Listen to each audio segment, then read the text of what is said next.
Hi guys, welcome to this video. This video is the first part of a tutorial series where we'll be building a Spotify clone using Django.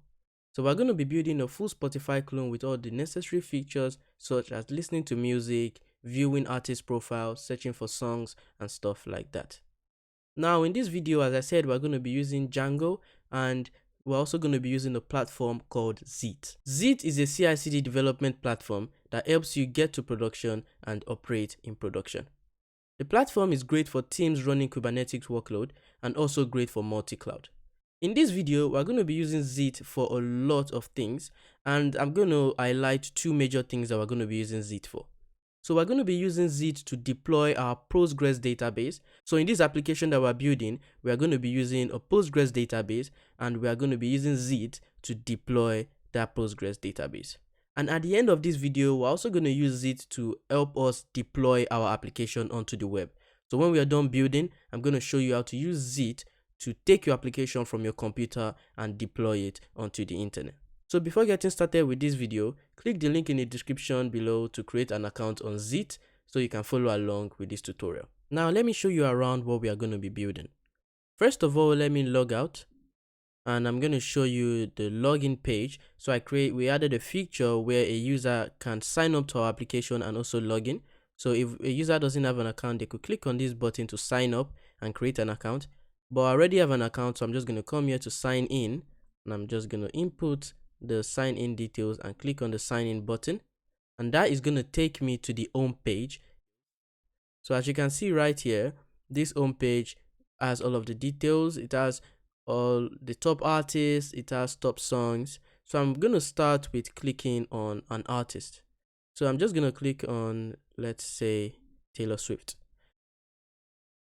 Now as you can see, this loaded up Taylor Swift's details. So this shows a cover image, this shows a name, this shows our monthly listeners, and right here you can see that this shows a song, and it also shows the amount of streams and the duration. Now I could click on one song and this is going to take me to the page to actually listen to this song. So right here, as you can see, this song has been loaded. Right here you can see that we have the image of the song, we have the name of the song and the artist that sang it. Now I could play this song, but before playing it, I'm just going to mute my audio because I don't want this song to play out loud due to YouTube copyright. So I'm just going to click on this song and you're going to see that it starts playing, and I could click on this to fast forward the song 10 seconds and click on this to put it back 10 seconds. I could also click on anywhere in the whole progress bar and it's going to jump to that part of the song, and I could pause and play the song. So we're going to be adding all of this in this video. Now I could just click on this to go back to the home page. Now we're back in the home page and this also shows me the top songs. So I could just click on any of these songs. So I could click on this one, for example, called Paint the Town Red. And as you can see, this loads the Paint the Town Red song. Once again, gives us all the details and we can listen to this song. The next thing we can do is to search. I'm going to go back to the home page. And right here, if I come to this search bar, let's say I search for Drake and I click on the search button. So as you can see, it loads up results for that search term. So if I scroll down, I'm going to see a lot of songs by Drake, and not just only Drake songs that Drake is featured in. So right here, you can see that we have a song by Travis Scott featured Drake. Now, if I click on any of this song, let me just click on the first one. It's going to take me to listen to the song. So right now, you can see that we're in the page to listen to this song. Now, I can just also come back to the home page and browse around the whole platform. So this is what we're going to be building in this video. I hope you're excited. If you are, please don't forget to click on the like button and subscribe, and let's get straight into it. Now, the first thing we're going to do is to create a new Django project. Before we even create a project, we need to make sure that we have Django installed on our computer. So to have Django installed, we need to make sure we have Python installed. So to check if you have Python installed, open up your terminal. If you're on a MacBook, I'm on a MacBook, so I have my terminal open up right here. Or if you're on a Windows, just open up your command prompt and then type Python. So once you type Python, if you're on a Windows, it should bring out like a Python ideally. But if you're on a Mac, type Python 3 and it's going to bring it out also. So if you're on a Windows, just type Python and it should show you all of this. So it should show you the particular version you have, and it should bring out like a basic editor where you can just print whatever you want to print, right? So something like this. So that just shows you that you have Python installed. And once, let me just clear this. Once you have Python installed, you can now install Django by saying pip 3 install Django. Now only run this if you are on a MacBook, but if you're on a Windows, once again, just omit the 3. You don't need to add 3. Just say pip install Django and that should do the work for you. I already have it installed, so I'm not going to be running this command. Now that you know you have it installed, the next thing you need to do is to actually create this Django project. Now for this Spotify clone, I'm going to be creating a new project and I'm just going to name it Spotify under clone. But the first thing is I need to know where I'm going to be working. So I need to navigate into the folder or into the directory that I'm going to be building this project on. So I'm just going to come here, and this is just my finder on my MacBook. So I created a folder on my project named Spotify clone, and in there I created a front end folder and a back end folder. So this front end folder basically has all the front end files we're going to be needing. So the index page, login, music, profile, and the CSS styling. It has everything. There's going to be a GitHub link in the description where you can get access to the front end folder so you can continue or build along with me without having the finished version, right? So there's going to be 2 different GitHub links, both the front end and both the completed version of the whole entire project. So this is the front end, and I'm going to import this later into my Django application. But now we're going to be navigating into backend, and this is where we're going to be building the Django application. Now what I'm going to do is to navigate into this folder right here in my terminal. Now you can do this wherever. You can actually just create a folder, your Django project right here, but I just want to make sure everything is organized. That's why I created a whole folder for it, and I'm going to be doing everything here. So I know where it is, and I'm just going to say cd documents, and I'm going to say cd projects, and I'm going to say cd Spotify underscore clone. And if I do ls, I should have front end and back end. Then I'm going to say cd back end. If I do ls, it should be a completely empty folder. So right now I know I'm in backend. Now I can create my Django project. Now I'm going to say Django admin start project. I'm going to name it Spotify underscore clone. Now I'm going to come back in here. If I right here in backend, remember it was empty. Now there's a new folder named Spotify clone. I'm going to come in here and we're going to see these files. So right here I'm just going to say ls. It shows me the Spotify clone. I'm just going to navigate into Spotify clone. Now I am in this Spotify clone Django project. If I say ls, it's going to show me the same thing that is here, that is in this folder. So now that we have that, the next thing before we move forward is to create a Django app. So in Django, when working with projects, you have to create an app, which is kind of like a subset of a project. So imagine you're building a full Facebook clone or a full social media application. You might want to have different applications under that Django project that does different things. But for this project is not really a huge project. We're just going to have one application. So if you're not too sure what Django apps mean, just think of it as a subset of a project. So for example, let me use the Facebook illustration. So we could have facebook.com as the main Django project, but then we could have an app just for messages. So just for the Facebook messages. We could have an app that is just for the authentication, just for user authentication. We could also have another app just for the Facebook marketplace. So because it's such a huge project, that's why we kind of divide it or separate it into different apps. But for this particular project, we just really need one. Making more than one for this would just be, doing too much. So I'm just going to create one new app, and I'm just going to name this app music, because that's literally the only thing we need right here in this Spotify clone. So I'm just going to say python 3 manage.py start app music. So you need to make sure you are in the folder that says manage.py. That is the root directory of this whole project. So once you're there, you need to run this command, python 3 manage.py start app, and then the name of the app. The name of the app in this case is music. So that is what we're going to do. Once again, if you're on a Windows, omit this 3, just type Python and everything should work. I'm going to hit enter. If I come back in here now, you see we have a new folder named music. Also, if I run ls, you can now see that I have a new folder named music. So this is good. This is literally what we want. Now what I'm just going to do is to open this up in VS Code. Let me do that real quick.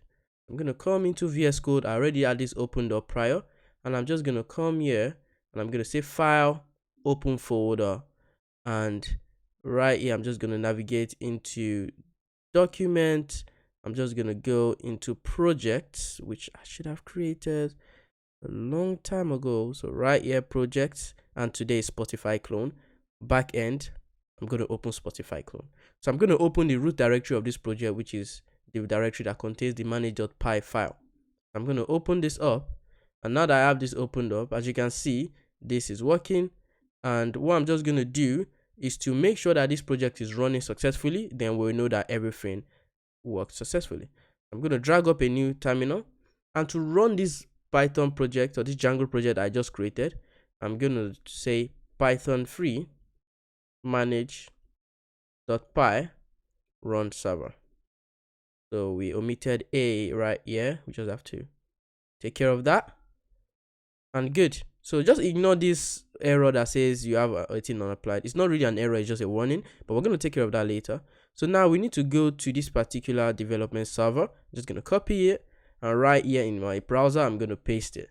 So as you can see, it shows me this Django project that has been created. It says, good, you successfully created a Django project. It's working. But now we're just going to go further into like actually developing on this Django project, because this is not what we want the users to see. Now the next thing we're going to do is to just make sure that we are signed up to Zeet, because Zeet is a platform that we're going to use a lot in this project for a lot of stuff. So we just need to make sure that we've created an account here and we're signed up, so that when we need it, we don't need to do that again. So what I'm just going to do is to click on sign in, because I already have an account. But if you don't have an account, you just need to. So you can also click on this page, and then it's just going to bring you automatically to the sign up page. But because I already have an account, I'm just going to click on login. So you could sign up with GitHub or Google. I already signed up with my GitHub, so I'm just going to click on login, and now I'm going to log in with my GitHub. So it should just automatically log me in, because it already recognized that my GitHub is logged in on this browser.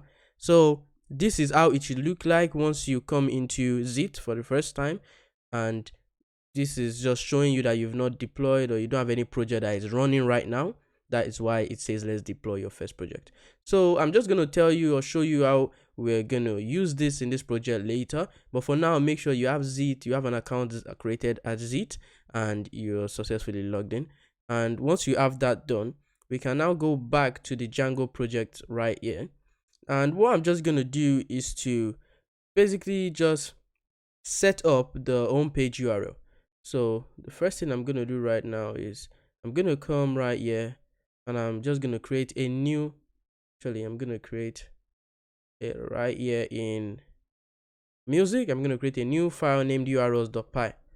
So once again, it's good for you to understand the basics of Django, but I'm going to try to explain everything as I go on. So this URLs file is basically a file that contains all the URLs or all the paths in our project. So for example, let's say our project is Spotify/clone.com. And let's say we want to have, this is the home URL, right? And we want to have another URL like /login. So this is where we create that URL. If we want to have another URL like /signup, we have to create that URL here. So all of this we have to do here. So for us to do this, we're going to say from Django.path import URLs. So path is kind of from Django.urls import path. So path is kind of the pattern that Django uses to create new URLs. So for us to do this, we're going to create a new list. I'm going to show you how this works. So this list basically is going to take a list of all the URLs in this application. And the first URL is just going to be the home URL. And to do this, we're just going to say path. We're going to open a bracket and close it. And I'm going to add the quotes. And if I leave this blank, this means I'm trying to define the home URL, right? If I put something like login here, this means I'm trying to define the URL for /login. But since I leave it blank, it means this is the home URL. I'm going to say comma views dot, I'm going to say index, comma name equals index. I'm going to explain this once again. And I just always have adding a comma right here in list, so I don't get any buggy error later. So this views.index is basically saying that when a user tries to come into the come into the home page, go into the views file and look for a function or maybe even a class. But normally this is how we define for function, because a class we have to do something like /.asClass, but we're not talking about that now. So we're saying go into the views file and look for a function named index, and that views file is this particular views file right here. But we're having an error because it doesn't recognize any views file. This is because we didn't import it into this particular file. So we're going to say from the current folder import views. Now what this is going to do is that it's going to import this views.py, which is in the same folder as urls.py, into this urls.py file. Now we can access all the functions, all the classes, everything from this views file. Now we are saying go into the views file and look for the index function, and whatever is being done there or whatever is being rendered is what should happen when a user tries to come into the home page. Now this is how this works, and this name is just basically giving this URL a name. So we're saying the name of this URL is index. Now if we run this, if I actually bring my terminal back up, this should give us an error. Okay, it doesn't give us an error yet, and I'm going to tell you why. So for now, what I'm just going to do is to actually just come into views. I'm going to talk about that error later, but let's just take care of all the views for now. So let's actually create that views, and it's going to take a request. And what I'm just going to do for now is to just return an HTTP response. To do that, I need to import, I'm going to say from Django.http import, I'm just going to say HTTP response. And now I'm just going to return that. I'm just going to say return HTTP response. And this HTTP response, I could basically give you like a basic HTML, so like an H1, and just say hello guys, or let me just say hello world. I'm just going to close that like this. So once I save this, this should be done, right? But if I come back in here and hit refresh, nothing changes, even if I've specified everything here. This is because everything I have been configuring has been only in the application, so in this music application. But remember, this music application is under the Spotify clone project, so we also need to tell the project about what we just defined. So we're going to do two things. The first thing is we're going to have to come into settings.py, and this doesn't actually relate to the URLs configuration, but we just need to make sure that whenever we create a new app, we need to come to settings.py file under the Spotify clone project and add that app under the list named installed apps. This is just so that this project recognizes that this particular app that we're adding is actually part of this project, because for all we know, it could just be any folder, right? So what we're just going to do is to say music. So we're adding a new app named music right here. So what you just need to do is to write the name of the app, and that is done. So now for us to actually make sure that these URLs work, we need to come into urls.py in the main project. We don't need to create this. This is automatically created by Django, and we need to first import include. So I'm going to explain this. Now we're going to have to create a new URL, and we're going to say include. Once again, I'm going to explain this, music.urls. So what this is saying is that if a user tries to come into the home page, include music.url. So this include is kind of saying copy this same particular page from the URLs file in the music app. So when it says include music.urls, what it's saying is a user tries to come into the home page, go into the music app, which is basically this app, then go into the urls.py file, which is basically this file, then look for any URL that matches this, and once it comes here, it's going to find that this URL matches this. Then what it's going to do is that it's going to look for what operation is being done. So the operation is to go into views, which is this views, look for a function named index, which if we come here is this function, and whatever is being returned here or rendered here is what should be rendered, or is what should be done for that particular URL. Now I hope you're able to follow that with me, because now once I come here and make sure I save this, if I come back in here and hit refresh, so it says we have an error. Let's see why we have this error. I'm just going to bring back the terminal, So it says URL pattern. Okay. So for music, if we come into music and go into URL, so we just add an error in the name. So it should just be URL patterns and not URL pattern. So I'm just going to save this and I'm just going to come back in here and hit refresh. So now you can see it says hello world. Now, as you can see, we successfully created our first page for this Spotify clone. And what we're just going to do next is just to move forward with actually importing that front end I talked about. So if I come back in here, remember I talked about this particular front end pages. So this, just gonna quit this, click on this and open this up. So this is just the basically the front end or the HTML pages I designed for this, and we're just gonna talk about bringing this into the project. I'm gonna come back in here, and so for now we've been able to successfully run this Django project, and as I said, the next thing is to now set up the front end and make sure everything is working. So to wrap up, in this video I showed you the final product of what we're going to be building, and we also set up the Django project for this Spotify clone. So I explained everything on the Django side, and we also signed up to Zit because we're going to be using the platform extensively in this project build. And we also, from Django, we also set up all the URLs and I explained all of that. So in the next video, what I'm going to be doing is to be integrating the front end templates into the project so it actually looks nice and we actually get a feel of what we're going to be building. And we're also going to be setting up the databases and more in the next video until the end of this series. So thank you for watching this video. If you enjoyed this so far, please don't forget to drop a like and subscribe. And you can also drop a comment if you have any question or if you have anything to say about the video. Thank you for watching the video once again, and I'll see you in the next one.